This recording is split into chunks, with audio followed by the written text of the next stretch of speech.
Bonsoir à tous, merci de nous rester fidèles. Tout de suite le sommaire de votre journal.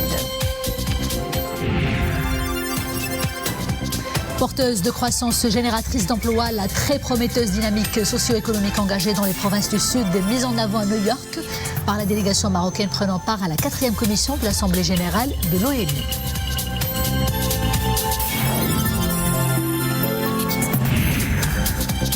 Les valeurs universelles d'humanisme, de paix, d'altérité et de fraternité, célébrées hier par des Marocains de confession musulmane et d'autres de confession juive. C'était lors d'une soirée débat revisitant les temps forts d'une mémoire en partage, le tout dans un cadre convivial.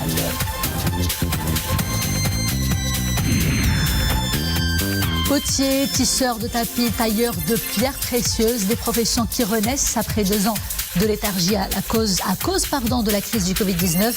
Nous suivrons un reportage sur les artisans Ma'allem d'Azrou. Bonsoir. L'ambassadeur représentant permanent du Maroc auprès de l'ONU, Omar Hilal, a déclaré devant le Conseil de sécurité que le terrorisme et le séparatisme sont intimement liés et qu'ils portent atteinte à la stabilité et à l'intégrité territoriale des États. Omar Hilal s'exprimait lors d'un débat organisé hier au Conseil de sécurité sous le thème Paix et sécurité en Afrique, renforcement de la lutte contre le financement des groupes armés et terroristes par le trafic illicite des ressources naturelles. Les précisions tout de suite en compagnie de Mohamed Elchkar. D'emblée, l'ambassadeur représentant permanent du Maroc à l'ONU qualifie de hautement opportun le débat au Conseil de sécurité sur la thématique du renforcement de la lutte en Afrique contre le financement des groupes armés et terroristes. Le débat d'aujourd'hui est hautement opportun, puisqu'il se tient malheureusement dans un contexte où le continent africain continue de souffrir des affres des groupes armés terroristes et séparatistes. Ces groupes entravent le développement, la prospérité, la stabilité et l'intégration de l'Afrique. Le crime transnational organisé, le terrorisme et le séparatisme sont intimement liés. Ils menacent la paix et la sécurité régionale et internationale et portent atteinte à la stabilité et à l'intégrité territoriale des États. Lors de ce débat présidé par le ministre des Affaires étrangères du Gabon, qui assume la présidence rotative du Conseil de sécurité de l'ONU pour le mois d'octobre, l'ambassadeur représentant permanent du Maroc auprès de l'ONU réitère ensuite l'engagement ferme du Maroc à combattre et à poursuivre sa coopération régionale et internationale en vue de mettre fin aux sources de financement des groupes armés terroristes et séparatistes afin de promouvoir la paix et la stabilité en Afrique et dans le monde. De multiples actions ont été entreprises par le Royaume du Maroc pour lutter contre le financement du terrorisme, actions énumérées par Omar Hilal, dont la toute dernière de portée internationale date du mois de mai dernier. L'accueil en mai dernier de la 9e réunion ministérielle, la première en Afrique, de la coalition contre Daesh, qui regroupe 84 pays avec la tenue d'une session dédiée à l'Afrique, y compris sur les aspects liés au financement. L'ambassadeur Hilal souligne également la responsabilité première du Conseil de sécurité pour le maintien de la paix et de la sécurité internationale, ainsi que le rôle des organisations régionales et sous-régionales, qui sont des éléments décisifs en vue de barrer la route aux groupes armés terroristes, en particulier en Afrique, et les empêcher d'exploiter les ressources naturelles de manière illicite. Enfin, pour conclure, Monsieur le Président, le Royaume du Maroc réitère son ferme engagement à combattre et à poursuivre sa coopération régionale et internationale en vue de mettre fin aux sources de financement des groupes armés, terroristes et séparatistes afin de promouvoir la paix et la stabilité en Afrique et dans le monde. Je vous remercie. Les grands projets de développement et les réformes socio-économiques entrepris au Sahara marocain mis en avant à New York lors de la 4e commission de l'Assemblée générale de l'ONU par une forte délégation marocaine. Délégation notamment composée de responsables, d'élus régionaux, de parlementaires, d'acteurs associatifs et de militants des droits de l'homme. Retour à Mohamed Elchkar.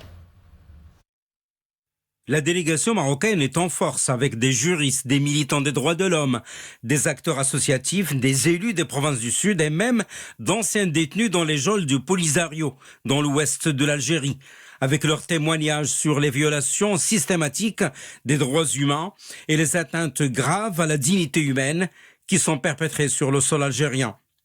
Et à la tribune de cette 4e commission, les élus des provinces du Sahara marocain exposent quant à eux les grands axes de développement socio-économique palpables que connaissent ces provinces et à tous les niveaux, à commencer par celui de la pratique démocratique. هؤلاء المنتخبون عندهم واحد الدور جد إيجابي في تسيير شؤونهم المحلية وفي تدبير. Ces élus jouent un rôle très positif dans la gestion de la chose locale. Ce sont eux qui supervisent l'implémentation des programmes de développement au niveau des conseils régionaux, mais aussi au niveau des conseils des communes territoriales. كذلك البرنامج العمل بالنسبة للمجالس والجماعات الترابية. كانت فرصة لي أنني أتحدث عن الحكم الذاتي الذي قدمه المغرب. J'ai exposé l'importance du plan d'autonomie présenté par le Maroc le 11 avril 2007 et qui a bénéficié du soutien de 18 résolutions onusiennes successives en tant qu'unique solution aux différends. Et nous avons demandé aux pays hôtes du Polisario, l'Algérie, de cesser de dresser des obstacles devant les initiatives du Maroc et des grandes puissances visant la résolution du différend. Et au moment où de nombreux intervenants exposaient les grands projets et chantiers de développement palpables que vivent les provinces du Sahara marocain, des ONG internationales ont de nouveau condamné l'Algérie, pays hôte des comptes de Tindouf, pour la sourde oreille qu'elle pratique aux appels de la communauté internationale à mettre un terme à l'embrigadement et à l'endoctrinement des enfants par les milices séparatistes armées du Polisario. Le moussem religieux malgache Salihin Dassa, officiellement inscrit sur la liste du patrimoine dans le monde islamique de l'ICESCO, l'Organisation du monde islamique pour l'éducation, les sciences et la culture. Cette consécration vise à renforcer la protection des potentialités et des traditions historiques, civilisationnelles, culturelles, sociales qui marquent ce moussem. Le moussem religieux de la Zaouia Dassa est en effet un espace où l'histoire, les valeurs spirituelles et la richesse de la mémoire collective se mêlent dans leurs diverses expressions et leurs formes matérielles et immatérielles. C'est l'histoire d'un royaume où musulmans et juifs vivent depuis des siècles en parfaite harmonie. Un royaume de fraternité, de paix et de dialogue interreligieux. Et quoi de mieux qu'une double date significative pour célébrer cela. Cette année, en effet, le jour de Eid al-Mawlid Nabawi concorde avec la fête juive de Nouala. À cette occasion, l'organisation Sharaka, en partenariat avec Maroc Coexistence, ont organisé une conférence-débat autour de la singularité justement de se vivre ensemble. Saïd Ejassé avec Nisri El-Hamdaoui. Ils se sont donné le mot pour se rassembler, pour partager un moment de convivialité et de fraternité. Des Marocains de confession musulmane, d'autres de confession juive. Ensemble, ils célèbrent deux fêtes religieuses chères à leur cœur, Eid al-Mawlid Nabawi et le Soukot juif. Heureux hasard du calendrier, ces deux fêtes ont lieu ce dimanche.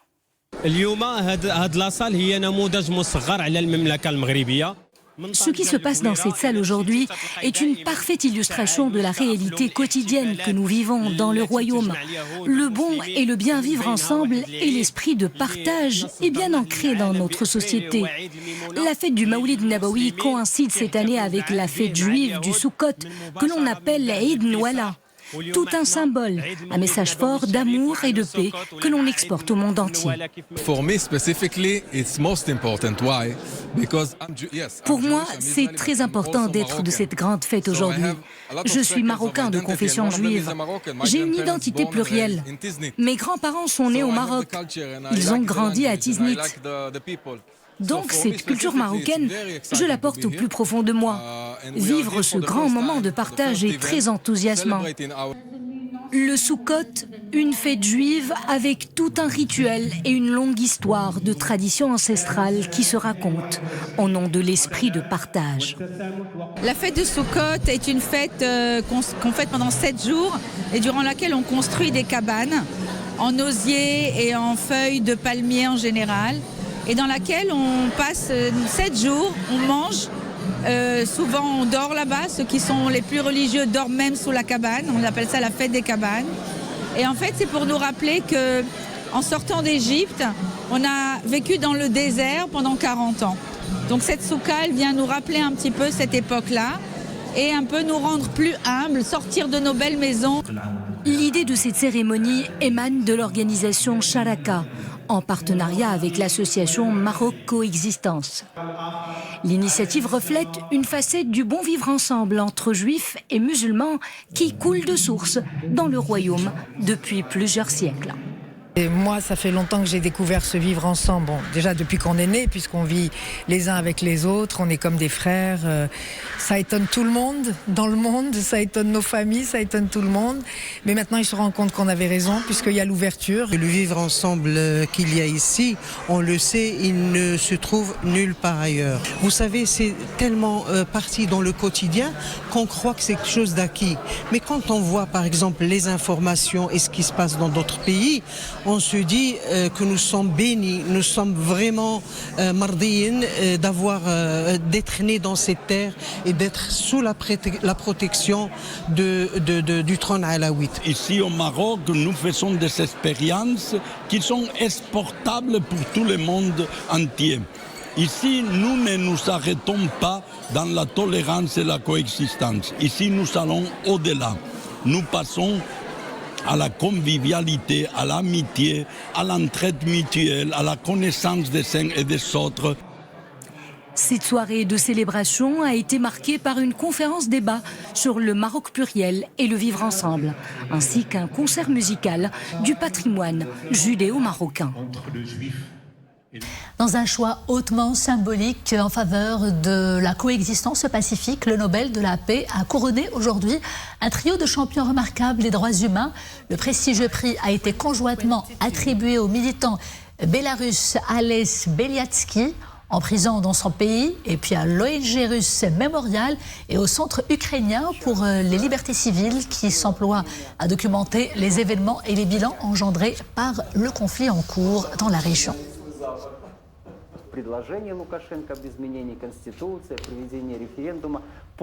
Retour à l'actualité nationale, les battues s'imposent à chaque fois que les populations du sanglier pullulent dans une région. Le stress hydrique qui frappe de plein fouet, comme vous le savez, plusieurs régions du Maroc accentue davantage ce phénomène et pousse les sangliers à sortir des forêts pour s'attaquer aux cultures. Dans les villages, c'est le cas notamment dans la province de Bni Mellel, où les autorités concernées ont fait appel à une association de chasseurs professionnels pour une battue.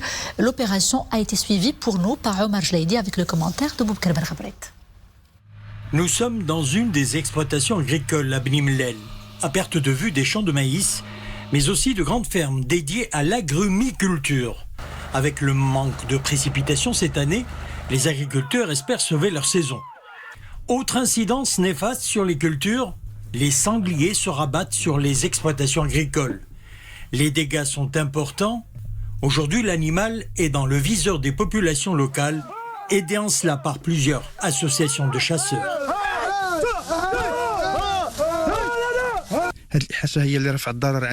Les sangliers sont descendus de partout, notamment des montagnes avoisinantes en raison du manque de pluie en cette période de l'année. L'animal a causé d'importants dégâts à nos cultures, en plus des dommages causés aux installations d'irrigation au goutte à goutte.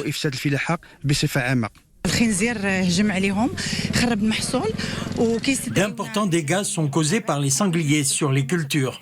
À l'appel des responsables de l'Agence nationale des eaux et forêts, nous accompagnons les agriculteurs concernés dans leur lutte contre cet animal destructeur. Des centaines de sangliers sont ainsi chassés annuellement dans la province de Bni Mellel. Les services de l'Agence nationale des eaux et forêts sont également à pied d'œuvre dans cette lutte. L'objectif, bien entendu, c'est de réduire les effectifs de sangliers et par conséquent réduire les impacts sur les infrastructures et sur les ressources agricoles. Au niveau de la province de Bni Mellel, à titre de chiffres, nous avons enregistré annuellement un effectif chassé de 400 sangliers et en moyenne, on organise 45 battues par année. Plus de 8000 sangliers sont abattus par an au Maroc, insuffisant encore pour lutter contre ce ravageur des cultures. Mais le sanglier reste considéré comme un gibier et non une espèce nuisible. Les battues sont passées de 560 durant les années 80 à près de 1500 en 2020. La grandeur du continent africain, ses couleurs, sa culture, ses créateurs et ses artistes seront bientôt célébrés à Rabat. Ce sera dans 2 mois exactement, à l'occasion de la 14e édition du Festival international de la mode en Afrique. L'événement aura lieu au mythique site historique de Chella, un programme varié annoncé lors d'une conférence de presse, programme que nous dévoile tout de suite Maria Aouad. Lorsque la mode devient un outil de diplomatie et un instrument d'influence entre les peuples, elle rayonne et sur les podiums et sur la scène internationale. Le Festival international de la mode africaine joue un rôle de passerelle entre les pays et offre, à travers de nombreuses festivités, un dialogue interculturel. Et puis il y a une programmation panafricaine qui est menée et proposée par CGLU Afrique. Et cette programmation panafricaine comprend à peu près une quinzaine d'activités, dont la toute première est le Festival international de la mode en Afrique. Et ce festival est un festival très ancien, qui est promu par le créateur Alfadi du Niger. Au programme de cette édition, une nouvelle génération de stylistes africains, des artisans bijoutiers, de la maroquinerie et des mannequins, ambassadeurs de la beauté africaine. Nous avons 54 pays africains. Nous avons plus de 75 créateurs, des jeunes créateurs, des grands créateurs. Nous avons les plus grands concours de top modèles, les plus grands concours de mannequins, les plus grands concours de jeunes stylistes, les meilleurs artisans marocains, africains. Courtisés par les stars internationales, Beyoncé ou encore Michelle Obama, les marques africaines inondent l'international. Mais c'est à Rabat, derrière les remparts de la citadelle du Chella, qu'aura lieu le rendez-vous international de la mode africaine, du 7 au 10 décembre prochain. Cap sur Azrou, où nous vous proposons une visite de son complexe artisanal. Le lieu attire des visiteurs d'ici et d'ailleurs, une belle vitrine du savoir-faire local et une aubaine pour les artisans Ma'allem, dont la profession retrouve un peu le dynamisme d'avant Covid-19. Ahmed Fadeli avec Maria Aouad. Tisser la laine pour en faire des tapis, travailler le cèdre, l'acajou, mais aussi le cuir à la manière d'un alchimiste des formes et des matières. Tailler les pierres précieuses et exposer ses œuvres au regard de tous, comme pour célébrer l'identité d'une région où l'artisanat est une vitrine du patrimoine marocain. Je viens d'Italie pour visiter cette belle région du Maroc, connue pour son artisanat et ses artisans qui participent au rayonnement du Maroc dans mon pays. Être ici, dans ce complexe artisanal, c'est comme être dans un musée au milieu des œuvres d'art. Il faut un doigté précis et toute une méthode de torsion de la laine pour qu'un tapis berbère prenne forme. Noué, tissé, brodé et exposé au regard de tous, proposer des articles de qualité à un prix défiant toute concurrence. La ville d'Azrou gagne en notoriété d'année en année. Je suis venue de loin pour chiner des objets de décoration ici. J'ai acheté des tapis pas chers et de très bonne qualité. Cela me donne l'impression d'aider les artisans de cette région. À Azrou, les coopératives sont nombreuses à avoir investi cet immense local aux allures de résidence d'artistes. La coopérative des tisseuses de tapis, le collectif des ébénistes de la région, les ferronniers, les peintres et les sculpteurs. Je suis venue visiter ce complexe d'artisanat car il me semblait important de montrer aux enfants la richesse de notre artisanat local, mais aussi de notre culture. Il y a ici des hommes et des femmes fiers de montrer l'étendue de leur savoir-faire. Nous faisons découvrir aux enfants les différents métiers des artisans. Promouvoir l'artisanat d'Azrou, c'est promouvoir le savoir-faire des artisans marocains. Flâner et observer le travail minutieux de ces hommes et de ces femmes qui tous participent au rayonnement du Maroc. L'artisanat marocain, un patrimoine immatériel qui fait la grandeur de notre pays. Et un mot de sport avant de refermer ce journal. Le cycliste marocain Youssef Dadou a remporté aujourd'hui la 4e étape de la 22e édition du Grand Prix international Chantal Biya, disputé au sud du Cameroun sur une distance de 114 km. Parcourant cette distance en 2h39 minutes et 16 secondes, Dadou a devancé le Slovaque Luka Kubis et il a pu endosser le prestigieux maillot jaune de la compétition cycliste internationale. Le coureur marocain a également raflé la plupart des maillots du Tour cycliste, à savoir le rose, le vert, le blanc et le noir. Bonne continuation, nous lui souhaitons en tout cas beaucoup de chance et de courage pour la suite de cette aventure sportive. Et c'est la fin de ce journal. Merci d'avoir été des nôtres. Je vous dis à demain, toujours avec grand plaisir. D'ici là, portez-vous bien.